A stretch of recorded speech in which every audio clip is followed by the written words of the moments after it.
How to remove multiple friends on a Snapchat at once. Hello everyone, welcome to our channel. Let's see how we can do it and whether we can do it or not. So for this, you will have to open up your Snapchat, then go to your friends section, and when you hold any particular friend, you would be able to see the option to remove that friend.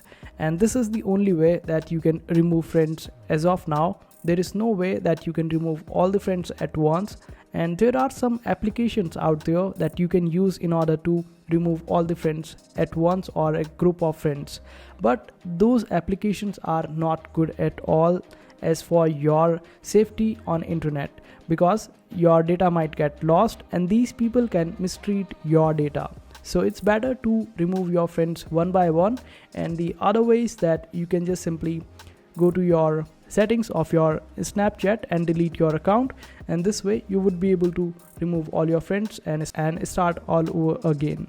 So this is the only way that you can remove all the friends at once currently. So I hope this video was helpful. Make sure to hit that like button and also subscribe to our channel for more helpful videos.